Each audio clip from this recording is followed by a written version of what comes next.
everyone, and welcome back to another episode of the Forex Trading Asia Daily Currency Call. And it is episode 367, and it's the 2nd of September, already into September as well, guys. Now, if it is your first time here, a big welcome as well. So we do the currency call from every Monday to Friday at 11 a.m. GMT plus 8 time. And the currencies we analyze are as follows. Monday, Aussie and Kiwi. Tuesday, the Euro pairs. Wednesday, pound pairs. Thursday, yen and gold. And on Friday, we do the CAD and crypto analysis. Ethereum and Bitcoin in particular is the focus there. So this is the currency call where you'll get the key market economic updates, key support and resistance levels, trade ideas, and also more. This currency call is going to be very beneficial to both the long-term investors as well as the short-term traders. Here we will be going through what could move prices, possible trade ideas, and we'll also be highlighting potential targets and risks as well. Important final piece to note here, everyone, is that any information shared during this session is not intended to be a trade recommendation. It is solely the opinion and views of the speakers. So please remember to do your own analysis before entering any trades. All right, so now that's out of the way, guys. We will have Gim Hong, just to start the call off with, going through what happened in the OPEC Plus meeting last night as well. So Gim Hong, it's all yours. All right, thank you, Scott.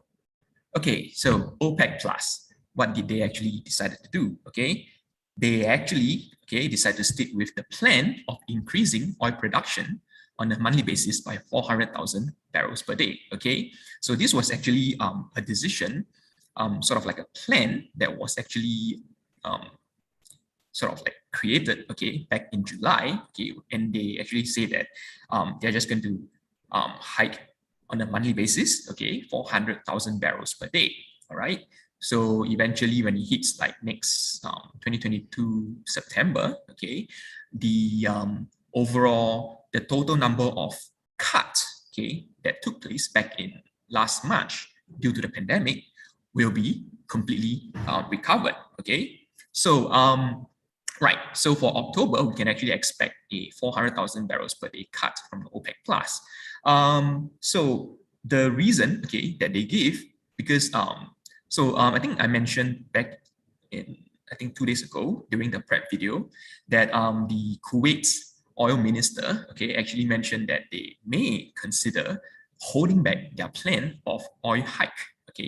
This is because of the continuous uncertainty caused by COVID in general. Now we have like all sorts of different variants, all over the world and things like that, the Mu variant, the Delta variant, and things like that, right? So with all this uncertainty, they may actually be considering. That was like 2 days ago, but it seems like they actually decide to stick with the whole production hike plan.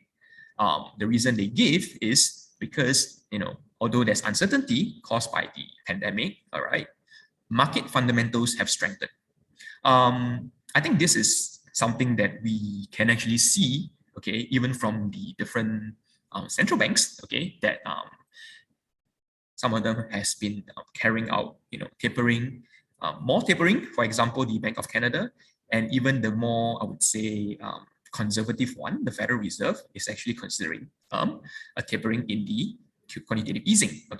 So amid this whole Delta variant issue going on, ongoing spike in cases, resumption of lockdowns, right? So we can see that the COVID in general, no longer impacts the economy as much as how it did last year, right?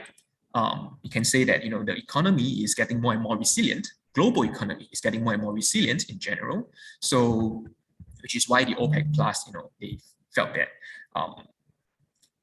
it's okay for them to actually increase the oil production, on a monthly basis. Now, that brings me to the forecast that they actually gave out yesterday. All right. So, for 2021. The OPEC Plus is still forecasting a deficit, an oil deficit, A deficit meaning the demand, okay, actually exceeds the supply, okay. So the amount of oil that the OPEC Plus is actually pumping, okay, providing the world, is still like falling short. Okay, is expected to fall short of the demand by 0.9 million, okay. However, in 2022, okay, the OPEC Plus actually forecast a surplus of 2.5 million. So that actually shows how optimistic the OPEC Plus is in the longer term, okay? Because like right now, yes, we are facing all these COVID issues and things like that, but in the longer run, I would say, okay, the OPEC Plus is expecting the demand of oil to increase. All right, so that's the forecast from the OPEC Plus.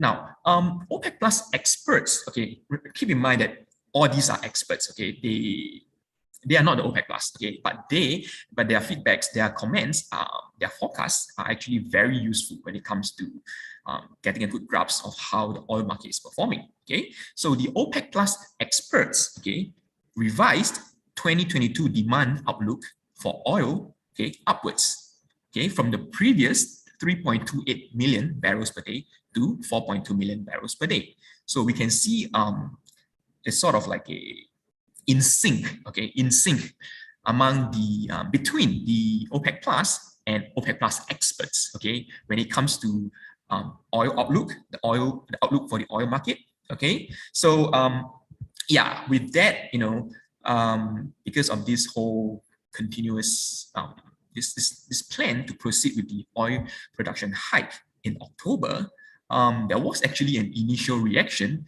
in in oil prices, okay.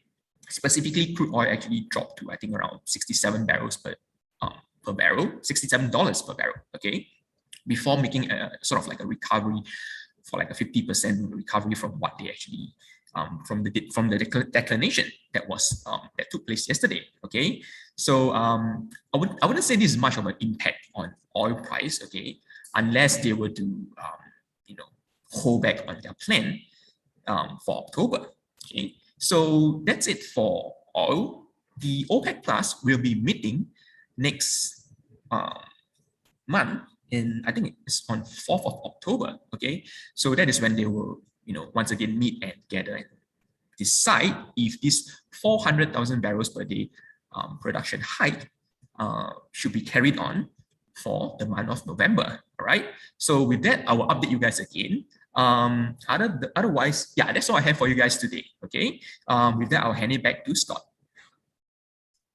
All right, Gim Hong, thank you for that as well. And guys, just with the poll that was posted recently, the links for finding out about ForexBriefcase, which is the managed account services, just in the chat as well. We're actually approaching 100% return over 3 years as well. So very consistent return for some gradual capital appreciation. Now, so Gim Hong's gone through the OPEC Plus meeting as well. I will now do the US dollar index analysis. So let's get into the charts thanks to Sam Trade. And what I've done here is, so we did have, a little bit of a rectangle that was forming. I've actually expanded it out somewhat, and it was definitely true to form. Things have been very much, I think a roller coaster was mentioned earlier in the week, and it's, been, maintaining that narrative. And we did obviously see, it was very much an interesting series of news events last night. I just want to go through the news as well, just to highlight the main points that happened. So what I'll touch upon is the economic calendar here, thanks to Forex Trading Asia. So let's go down.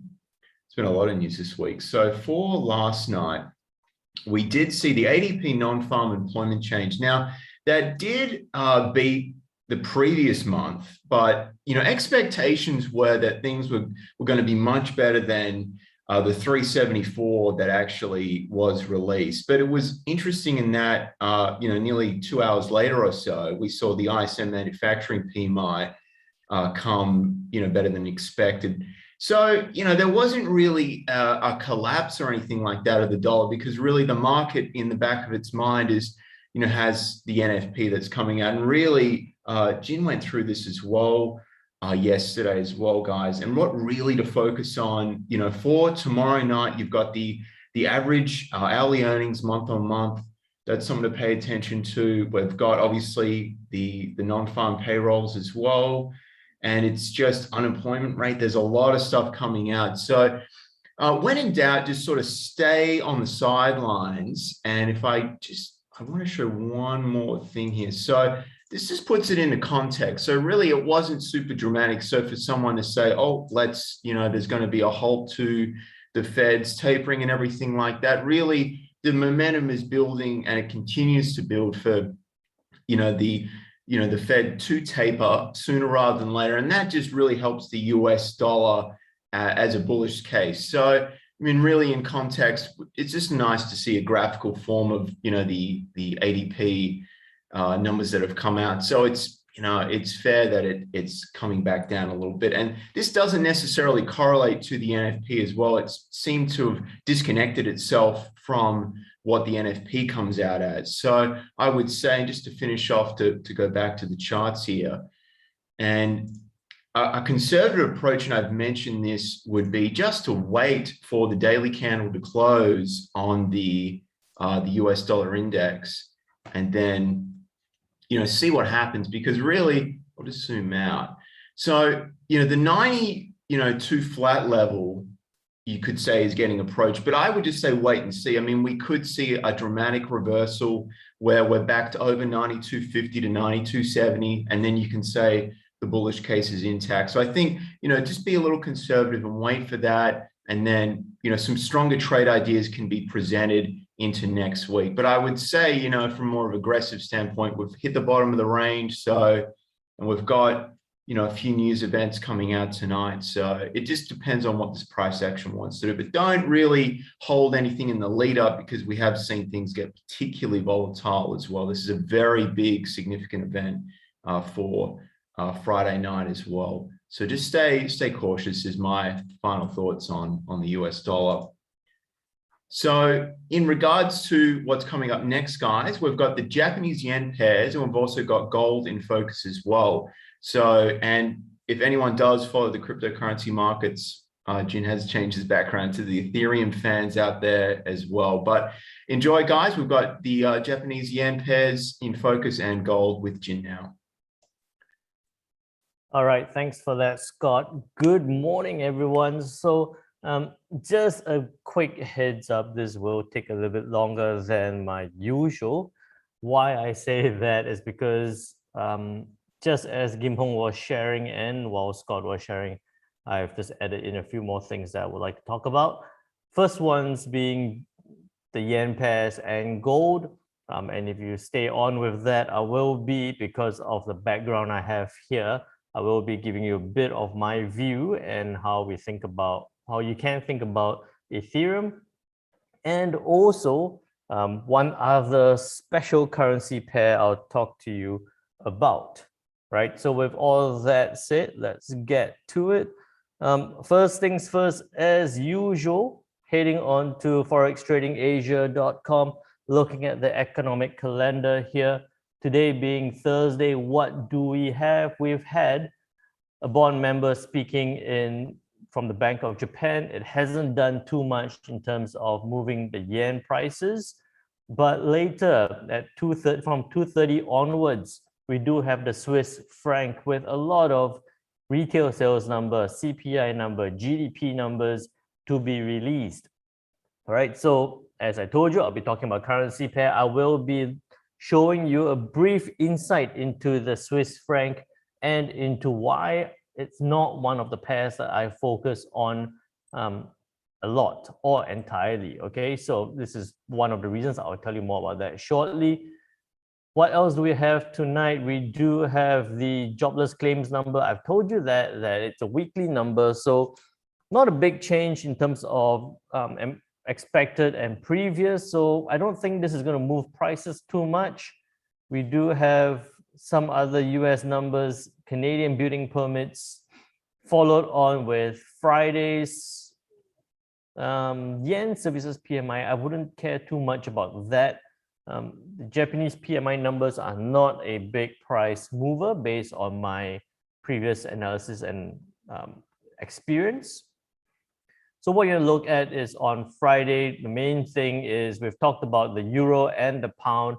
The main thing is back to the US non-farm payrolls number was 943K, expected 750. So we're looking at about a 7 something. I would even think that we might see a 600 something number there, with average hourly earnings at about a 0.2 to a 0.3% and unemployment rate at a 5.2. Putting my neck out there, doing some projections in terms of data, but with all that put together, what we might actually see is a little bit of US dollar strength being applied from today and tomorrow onwards. What this means is on the US yen here on the H4 time frame, I could anticipate that we might see today the US yen still coming back down a little bit, testing that 109.76 support level before possibly during the non-farm payroll pushing it back up again. I don't think in this case, I don't think it will go back up towards the 110.65 level. I think this week's high would be a good point to target. So what you could be looking for as an opportunity is for it to bounce off. If this 109.76, you could be looking at about 109.86 with a 20 pip stop loss for a good 50 pip take profit level. You're looking at above 1:2 risk reward ratio towards the upside on the US yen H4 time frame.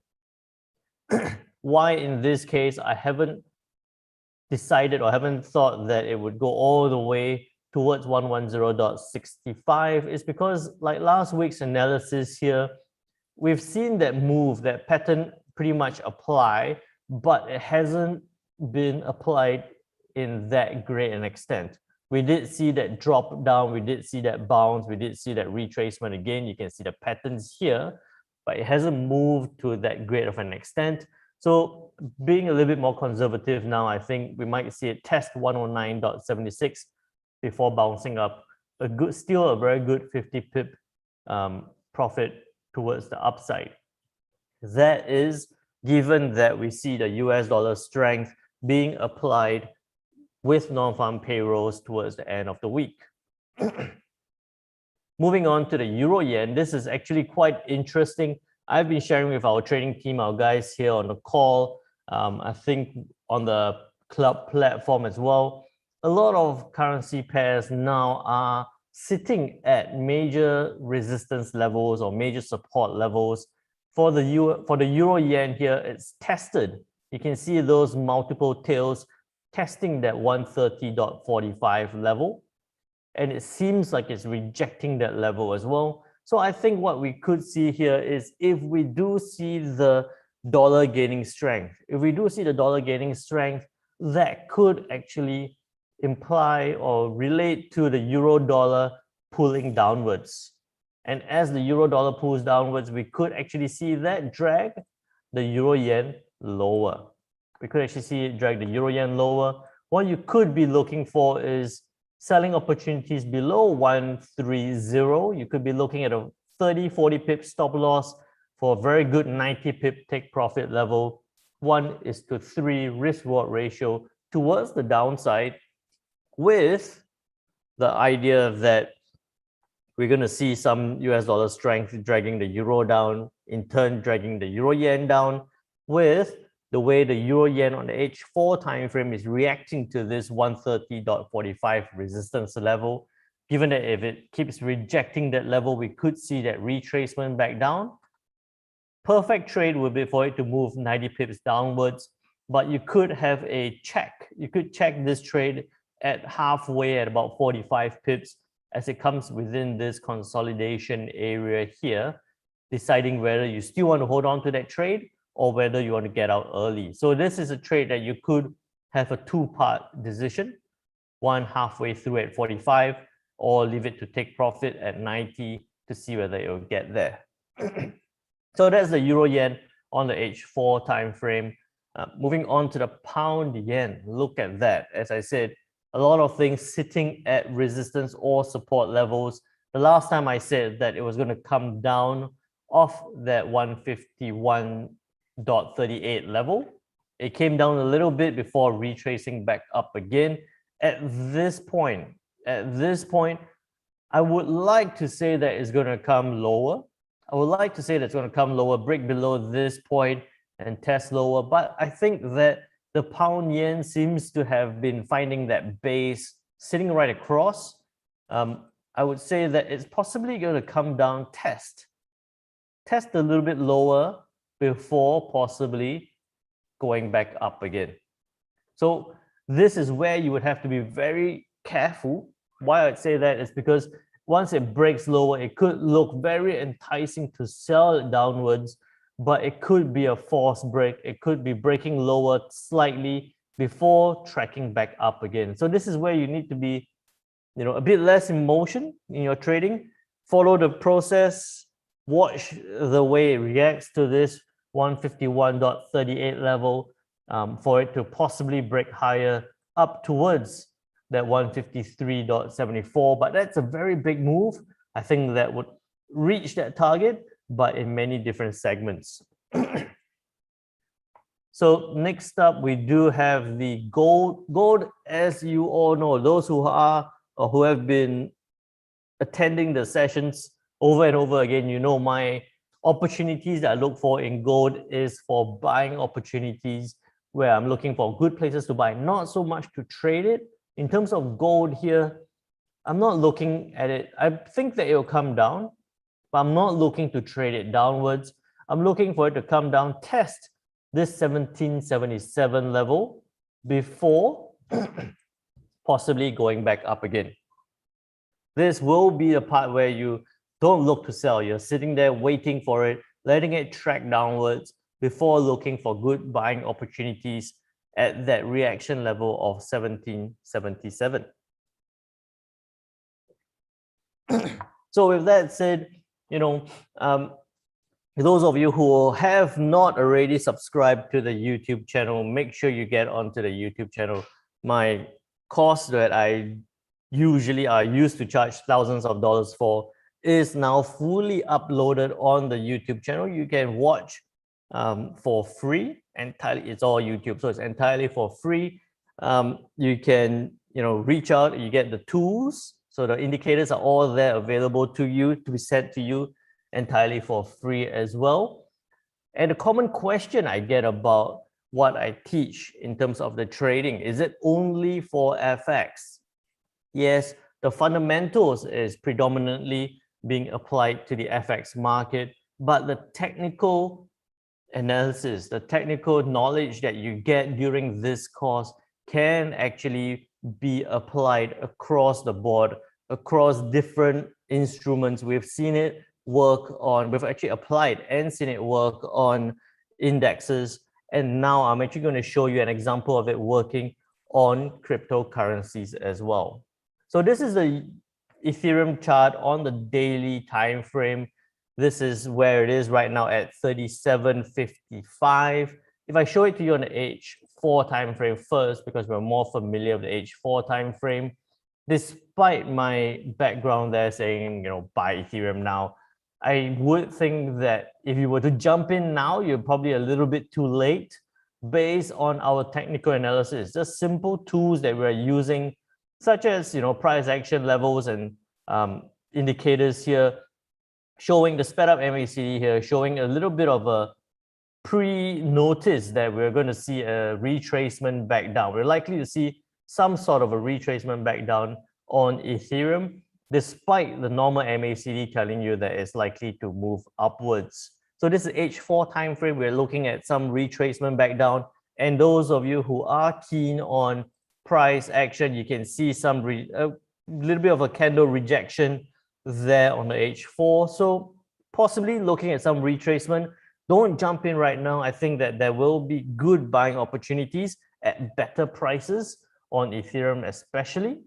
On the daily time frame here, you can see that if I move this candle away, actually I'll move this line away, you can see that yesterday it's actually closed outside of the Bollinger Band. And those of you who have, again, been attending the sessions, you can see that once it's outside of Bollinger Band, what is more likely to happen? Once you see that blue arrow, what is more likely to happen?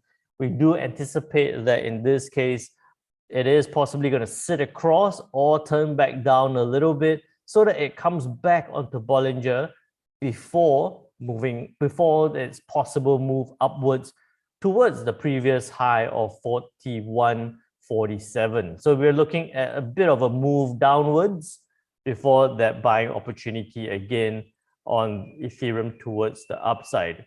So be very careful if you're looking to jump into a trade or looking to, step up your holdings of Ethereum. This will be something that you want to get onto, but not right now.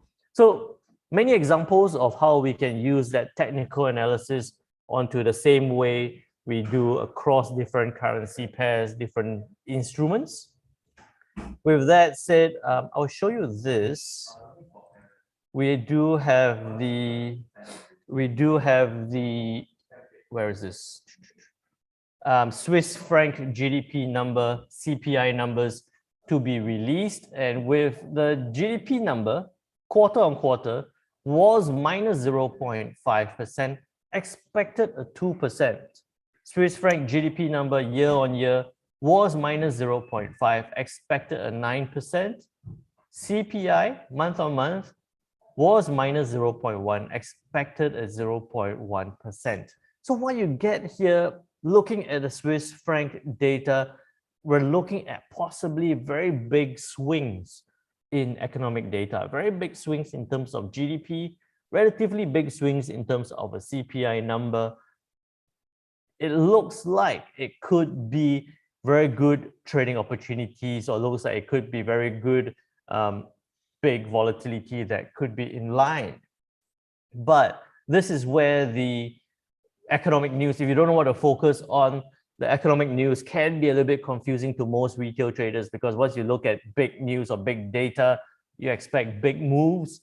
But here, looking at the, where is it? Looking at the US Swiss franc chart here, it has been sitting in this tight range, this 70, 80 pip range for the last 1, 2, 3 weeks, in that tight range. And this top level of 92.58 and 90.33 level, despite it looking it quite wide, it's only about 200 pips apart. So even if we do see that big swing on the Swiss franc, even if we do see GDP quarter on quarter going from a minus 0.5% to a 2%, anticipating strength in the Swiss franc, you would say that, oh, it should drop all the way. It should drop all the way because strength to the Swiss franc. But in the trading sense, you would want it to break below this 91 level. And if it does break below that 91 level, you're looking at trading opportunities of about 50 pips or possibly even less because of that support region, that support zone. So this is another reason, this is the main reason why the US Swiss franc is not one of the main currency pairs that I trade a lot on or even focus too much on, is despite the news being relatively big swings, we are looking at the charts and it looks like the trading opportunities might not present as clear and obvious as what the economic data looks like it might do, right? So it comes down to being able to select or understand what kind of news, what kind of news data, what kind of news items are likely to have a bigger impact on specific currency pairs, to understand the currency pair characteristics, and also to have the experience to trade those different pairs. So be very careful with what news to pay attention to, which pairs you are trading, and also if you have gone through the program, know that the technical analysis that I'll be sharing with you during those videos, you can apply them on FX, you can apply them on indices, you can apply them even on the cryptocurrency charts. With that, I'll pass it back to you, Scott. All right, thanks very much for that, Jen. And just an announcement as well. There are some links in the chat here, guys. So for people that are just looking to find the YouTube channel that was discussed, that's that LCMS Traders YouTube link. The course as well, so the complete playlist as well of the entire FX Kickstarter course is the 4-day free course. And then if you're interested just about what Jin discussed on the economic indicators, there is a video on its own that discusses the 7 Forex economic indicators that you need to know as well. So I think with the channel just continuing to grow, I would say, now's the time to jump in and say, look, I was involved and, an early original subscriber when it was just over 1,000 as it climbs and climbs, because it's a hidden gem right now. And I think we're going to see a lot of upside growth here, guys, and definitely refer to the channel. There's a lot of content. Now, in regards to the LCMS Traders Club, so you can see in the background, we've got a few coaches with the LCMS Traders background. You're thinking, what is that all about? So Daniel, one of the senior trading coaches, did run a live trading call last night, and he does it on Monday as well. But it sounded like there are a few highlights from the call last night, and we'll have Daniel here to discuss that, and also the club as well. Thanks, Daniel. Sorry. Before we get Daniel onto it, Steve has a question for Kim Hong regarding the New Zealand Swiss franc. Do you want to do an update on that, Kim Hong? Go ahead, Kim Hong. You're in the hot seat. Yep. What's up? What effect will these numbers have on Kiwi francs trade? Are you referring to the non-farm payroll figures? No, the Swiss franc numbers that I was, the GDP and CPI numbers I've just shared. Swiss francs, to be honest, unlikely going to have much impact on it. I'm sorry. Yeah. Right now, personally, regarding the Kiwi francs trade, I'm still holding on to it. I've mentioned a couple of times before, how I trade Swiss franc is simply just the whole risk on, risk off kind of trade, right?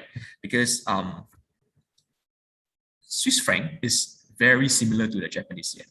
If you guys have been seeing the Japanese releases of economic data, like CPI, annual CPI, GDP, unemployment rate, it's almost never going to have a big impact on the movements of the Japanese yen. Okay, so similarly for the Swiss francs, the economic data is unlikely going to cause a big impact on the movement of Swiss francs. Okay, moreover, we have a very, very strong fundamental backing for the New Zealand dollar. Okay, so to answer your question, almost none. Okay, unless the Swiss National Bank, governor, or the Swiss National Bank in general would come out and say that, they were able to increase interest rates, which is very, very highly unlikely, at the moment for this whole situation that they are facing right now, Yep, so that's my answer to your question.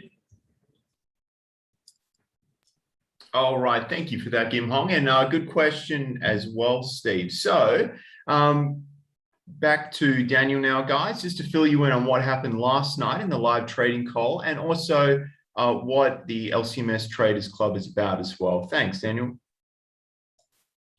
Okay, thanks, Scott. So yesterday night, Wednesdays, usually on Wednesdays evenings, 9 p.m. GMT plus 8, we have a live trading sessions together with all the club members here. We showed LCMS Traders Club what has happened, look at the fundamental news, like a few days, what has happened and what's probably going to happen in the next 2 days. And we'll look at for short-term trades, kind of live trading together, right? What kind of trades we do. Of course, if there isn't any trades to be done, we'll look at trade ideas going as well. Now, what happened yesterday, really interesting. We actually had 8:15, before the live trading sessions at 9 p.m. GMT plus 8. At 8:15, we had the ADV non-farm employment change. I already talked about it just now. The forecast was expected was 613K. forecast, actual data was 374K. So it didn't do very well, right? So it didn't do very well. So we were looking throughout all the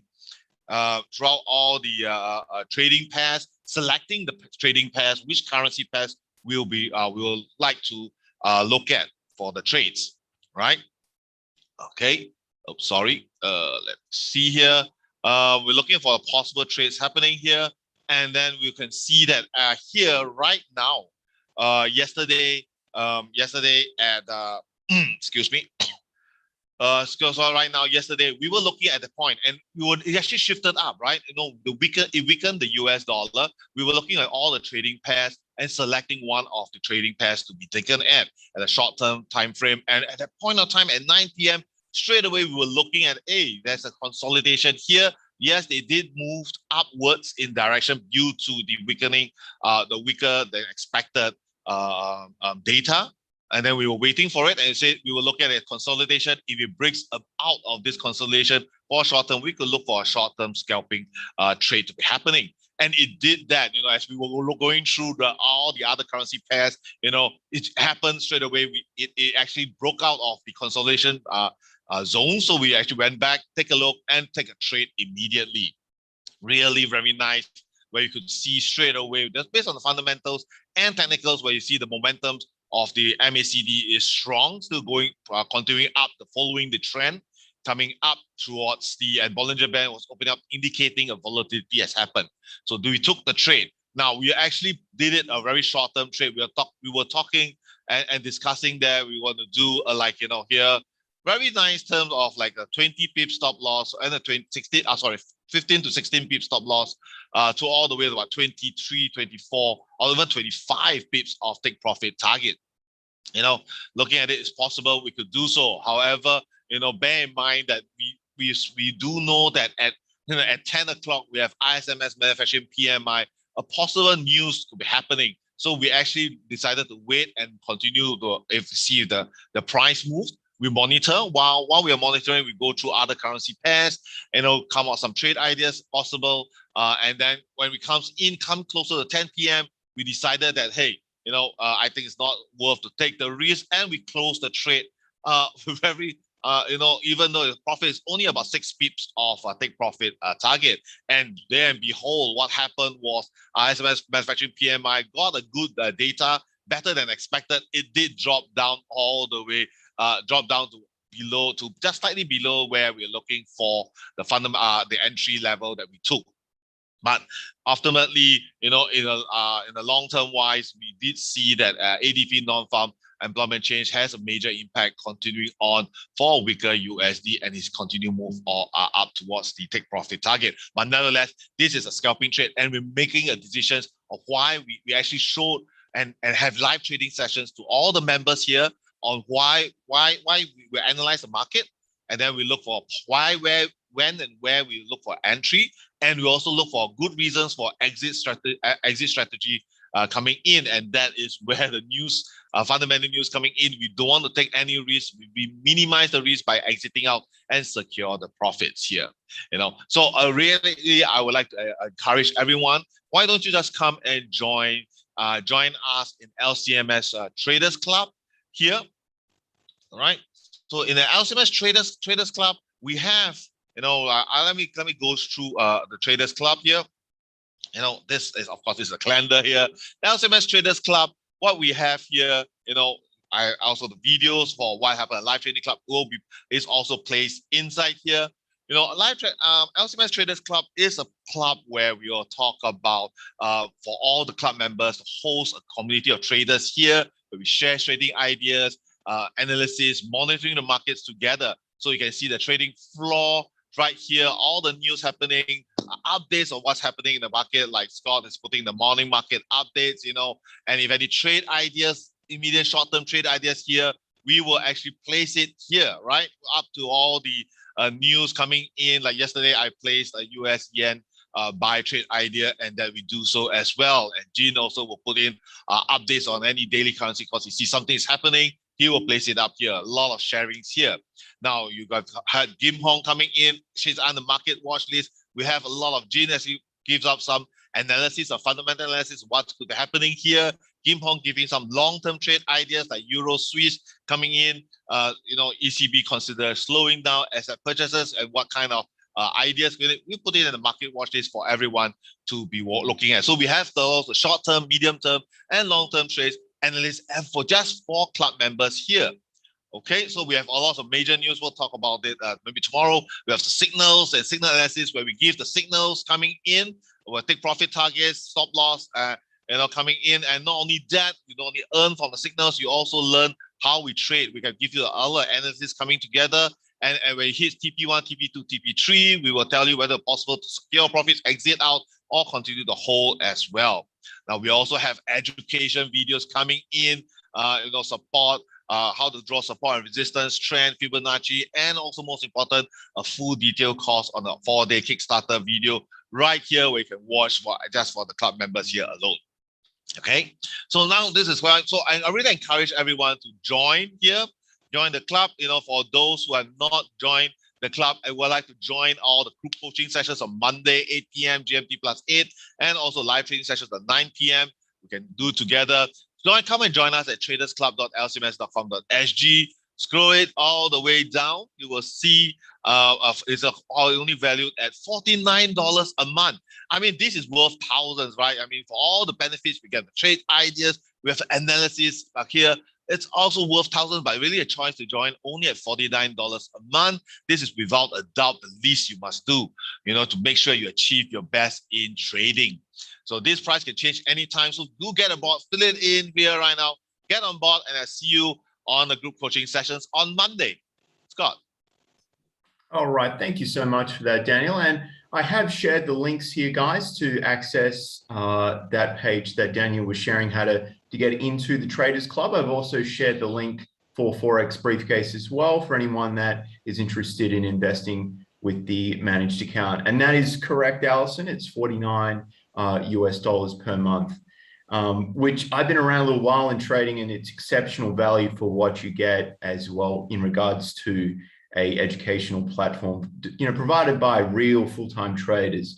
Now, guys, that is Thursday's episode. Thank you so much for joining us. Remember the YouTube link as well that I sent out in the chat. You can catch the replay as well of today's currency call as well. So thank you so much for watching, guys, and look forward to seeing everyone for tomorrow, the CAD and Ethereum and Bitcoin analysis as well. Thanks, guys. Have a great day.